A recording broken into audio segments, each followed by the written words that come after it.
자, 오늘 이 말씀을 통해서 우리 부활체에 대한 이해를 좀 같이 나누겠습니다. 예수님께서 부활하실 당시에 어떤 상태였느냐, 또 우리가 죽어서 부활할 때 어떻게 되는가의 문제인데요.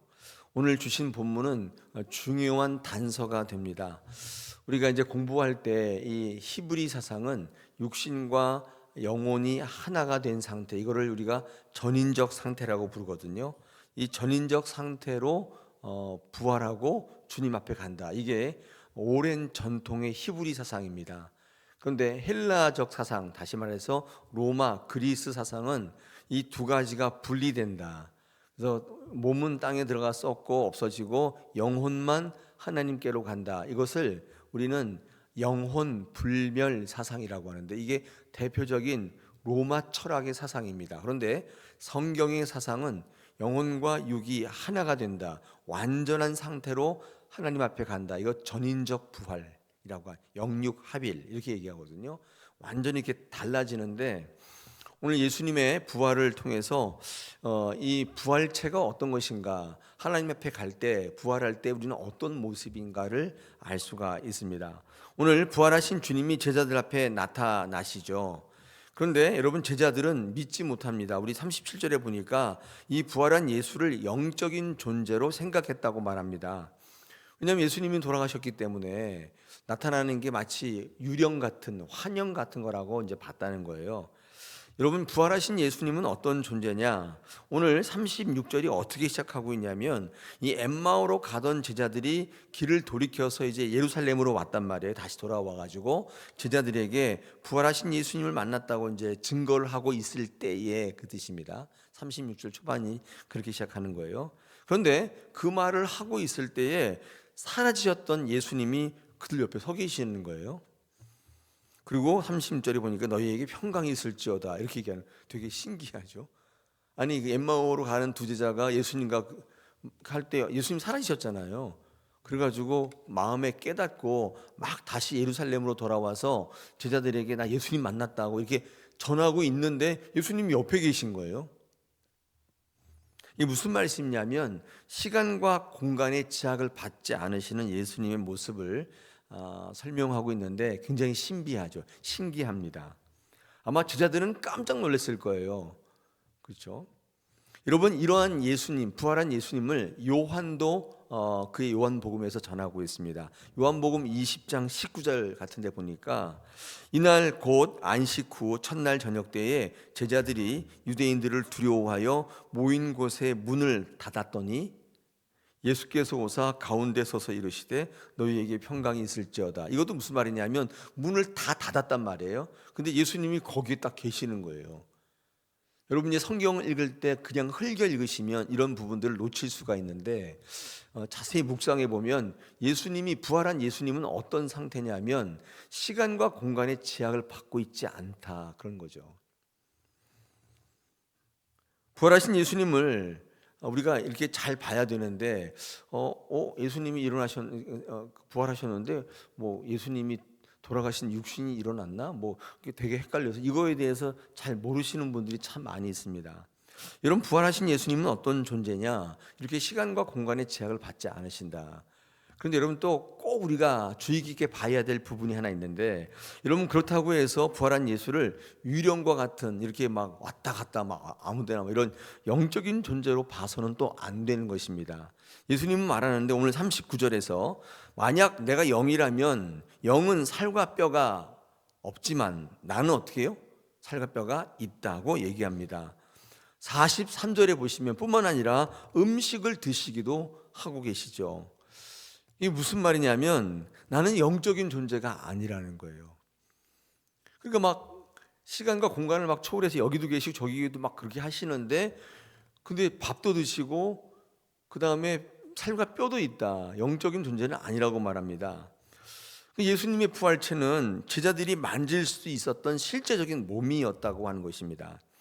근데 중요한 것은 이전의 예수님의 몸은 아닌 거죠. 그런 특성은 있지만, 예를 들어서 닫힌 문을 통과한다거나 갑자기 나타나신다거나 시간과 공간을 초월하는 모습도, 그런 능력도 가지고 있는 겁니다. 되게 헷갈리잖아요. 근데 사도 바울이 이것을 어떻게 정의했느냐면, 여러분 고린도전서 15장에 가시면 부활할 때 부활체에 대한 설명이 자세히 나와 있어요. 거기 이렇게 되어 있습니다. 죽은 자의 부활도 이와 같으니 썩는 것으로 심고 썩지 아니할 것으로 다시 살아나며, 육의 몸으로 심고 신령한 몸으로 다시 살아난다, 그런 표현이 있거든요. 그러니까 바울은요, 어떤 부활을 얘기하고 있냐면 몸의 부활을 이야기하고 있는데, 이 부활할 때 입는 부활체는 육체적인데 새로운 차원의 몸이라는 거예요. 즉 영광스럽고 썩지 아니하는 어떤 영적인 법칙에 따라 움직이는 몸이다. 이거를 부활체, 영적인 몸, 신비한 몸, 신령한 몸이다, 이렇게 표현하고 있습니다. 요거에 대해서 조금 궁금하시면 여러분 고린도전서 15장에서 한번 읽어보세요. 자세히 읽어보세요. 뭐 물고기의 몸도 있고 새의 몸도 있고 이 땅에 살아가는 사람들의 몸도 있고 죽을 때 입는 신령한 몸도 있고 다 설명이 돼 있어요. 여기서 사도 바울은 두 가지 몸을 대조하는데, 하나가 영적인 육적인 몸, 두 번째는 신령한 몸. 이거 두 가지를 비교하고 있지 않습니까? 여러분 육적인 몸이라는 건 뭐냐면 단순히 이 물질로 이루어졌다. 그러니까 헬라 신약 성경의 이 신학적 사상의 육적인 몸이라는 것은 단순히 이렇게 유물론자들이 말하는 것처럼 물질로 이루어졌다는 몸만 의미하는 게 아니라, 사실상 죄의 몸, 그러니까 죄와 죽음과 인간의 한계에 종속된 몸, 이게 육적인 몸이에요. 우리가 이제 영적인 육적인 몸, 신령한 몸 두 개를 비교하고 있는데, 이 사도 바울이 육적인 몸이라고 얘기했을 때는 우리가 흔히 얘기하는 우리는 죽으면 육은 그 흙으로 돌아가, 이런 그런 유물적인 관계에서만 말한 게 아니에요. 신학에서 육적인 몸이라는 것은 죄와 죽음, 인간의 한계에 종속된 몸을 육적인 몸이라고 얘기해요. 그러니까 물질로만 이루어진 그런 몸을 이야기하는 게 아니라는 것입니다. 여러분 신령한 몸 있잖아요. 신령한 몸. 이 신령한 몸이라는 건 영적인 몸이라는 건데, 이거는요 아까 제가 말씀드린 것처럼 어떤 비물체적인 영적인 어떤 영체를 뜻하는 게 아니라, 비물질이 아니라 유령 같은 존재를 말하는 게 아니라 이런 겁니다. 성령에 지배되고 통치되는 몸, 그러니까 변화된 실체적 몸을 의미하는 거예요. 요거 되게 중요한 신학적 정의거든요. 저희 신학교 다닐 때 우리가 배웠는데 저도 깜짝 놀랐어요. 저는 육적인 몸, 육신 그러면 흙으로 만들어졌기 때문에 흙으로 돌아가는 그런 유물적 관점인 줄 알았는데, 그게 아니라 육적인 몸이라는 것은 죄와 죽음, 인간의 한계에 종속된 몸이고, 신령한 몸이라고 하는 것은 뭐냐면 성령에 지배되고 통치되는 몸이다. 이런 정의를 분명히 아셔야 돼요. 그래야 우리가 살아갈 때 내 자신에 대한 정의, 죽음 이후에 하나님 앞에 서는 나의 정의를 바로 내릴 수가 있어요. 이 헬라어에서 영적이란 뜻은 그래서 이 성령에 의해서 지배되고 있는 상태의 몸을 영적인 몸이라고 하는 거예요. 성령에 의해서 지배되고 있는 상태, 이게 영적이란 뜻입니다. 비물질을 뜻하는 게 아닙니다. 바울은 몸의 부활을 말하고 있는데, 부활체는 육체적이로되 새로운 차원의 몸, 영광스럽고 썩지 아니하는 영적인 법칙에 따라 움직이는 몸이라고 이야기하는 거예요. 그러니까 이 영적인 몸이라는 것은 만질 수 없는 유령 같은 존재가 아니라 변화된 실체적 육체예요. 그러니까 먹기도 하고 뼈도 있고 살도 있는데 죽기 전에 그 몸은 아닌 거예요. 성령께서 통치하시기 때문에 여기 갔다 저기 갔다도 할 수 있는 그런 몸. 그러니까 우리의 이 세상에서 경험하는 육신을 가지고는 도대체 이해할 수 없는 신비인 거죠. 우리가 죽어서 하나님 앞에 갈 때의 영적 상태는, 그런 구원의 상태는 우리가 이 땅에 생각하는 상식으로 이해되는 건 아니에요. 죽어 보면 알겠죠. 그러니까 사도 바울이 그 고린도전서 15장에서 말하는 이 신령한 몸, 영적인 몸이라고 할 때 이걸 많은 분들이 유령 같은 존재, 이렇게 환영 같은, 만지지도 못하고 이게 만지면 이렇게 싹 없어지는 홀로그램 같은 이런 상태로 얘기하는데, 그거는 성경적이진 않아요. 그런 유령 같은 비물질 상태가 아니라 성령의 능력에서 완전히 변화된 실체적인 몸입니다. 여러분, 그렇기 때문에 어떤 사람은 예수님의 이 부활체를 중간적 형태다 이렇게 말하는 사람도 있는데 그거는 아니에요. 왜냐하면 예수님은 여전히 살과 뼈가 있고 제자들이 만질 수도 있고 음식도 드시고 동시에 닫힌 문을 통과하시고 시간과 공간을 초월하는 존재로 변화되신 거죠. 이건 물질과 비물질의 중간이 아니라 전혀 새로운 차원의 몸, 영광스럽고 신령한 몸이라는 것입니다. 그러므로 예수님의 부활체는 제3의 실체가 아니라 완성된 실체다 이렇게 볼 수 있습니다. 우리가 죽어서 있게 될 부활체는 현세의 몸보다도 높고 완전한 상태이지만 실체가 없는 게 아니라 더 높은 실체라는 거예요. 여러분, 실체라는 건 뭐냐면 만질 수 있고 이렇다는 거예요.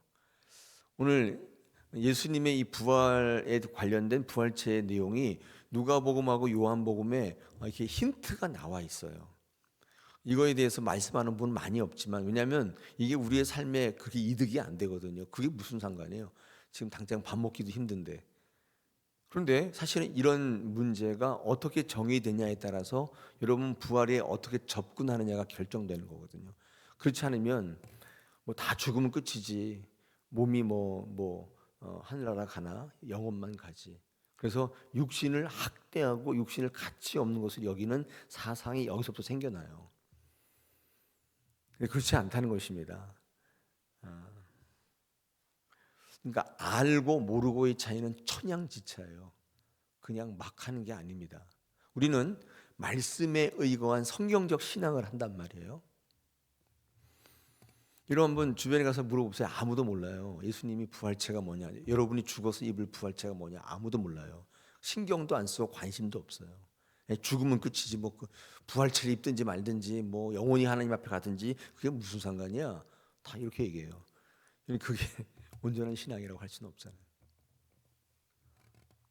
그러므로 바울이 말하는 신령한 몸은 이 세상이 우리의 육신 그대로가 아닌 현세의 육체가 구속되고 변화된 새로운 성령이 한 결과물이죠. 여러분, 이거에 대해서 아우거스티누스죠. 유명한 신학자이며 초대 교회, 그 사람은 이렇게 얘기했습니다. 부활체는 물질이지만 더 이상 고통받지 않는 상태로 변화된 몸, 이렇게 정의했고요. 그래서 이 초대 교회 때 아우구스티누스는 이렇게 정의를 한 거예요. 토마스 아퀴나스 신학대전을 쓴, 우리 신학을 이성으로 하나님을 만날 수 있다고 처음 그 지평을 연 사람이죠. 토마스 아퀴나스. 이 사람은 뭐라고 얘기했냐면 부활체는 실제로 만질 수 있는 물리적 상태이며 영혼과 온전히 결합되어 있어 완전한 인간 존재의 회복, 이렇게 정의했습니다. C.S. 루이스, 요즘의 사람이죠. 이 사람은 영광의 무게라는 책에서 부활체를 우리가 지금 느끼는 현실보다 더 실체적인 실제, 이렇게 얘기했어요.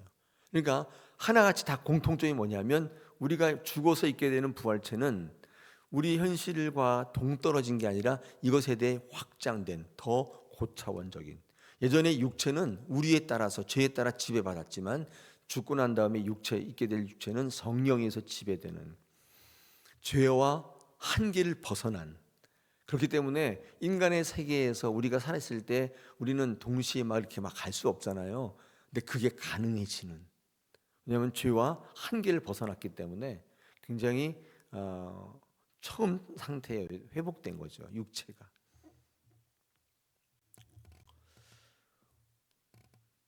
여러분, 그러므로 이 부활체는 육적이지도 단순히 영적이지도 않으며 중간 형태도 아닌 성령에 의해 지배되고 변화된 완전히 새로운 실체.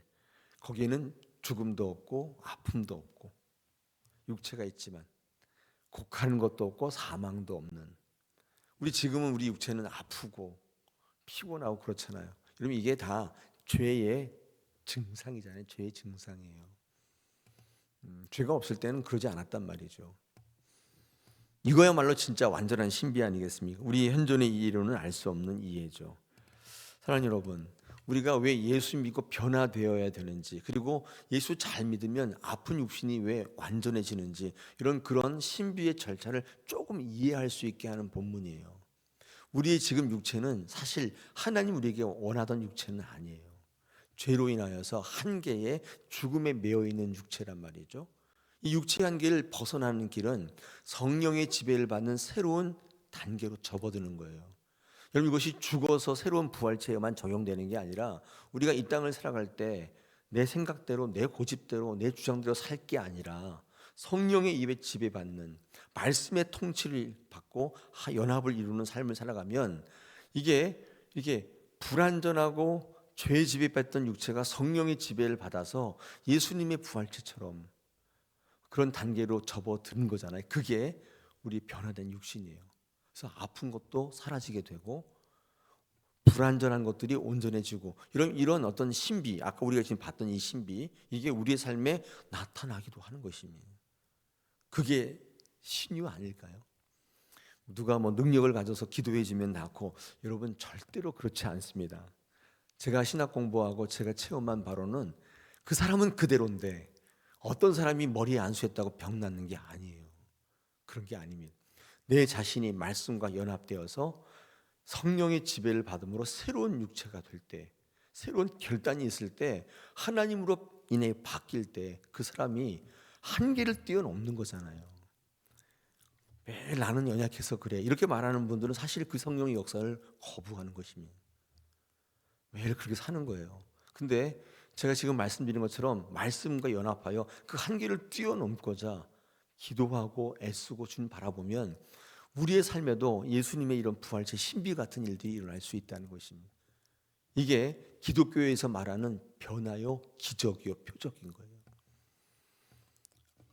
나는 뭐 교회 예배도 안 드리고 그런 것도 없어요. 근데 어떤 일이 있으면 꼭 와서 어떤 신비를 기대하는 분들 있잖아요. 그 착각이에요. 그렇죠. 예수님은 그런 기적을 일으키고 그런 분이 아니란 말이죠.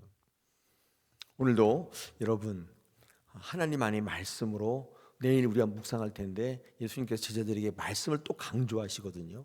그 말씀으로 변화된 연합된 그런 삶을 사시길 축복합니다. 그게 진짜로 여러분의 삶을 바꾸는 겁니다. 한계를 뛰어넘게 만들어요. 부활을 체험케 한단 말이죠. 완전 회복을 체험케 한단 말이에요. 그런 귀한 여러분 되시기를 축복합니다. 우리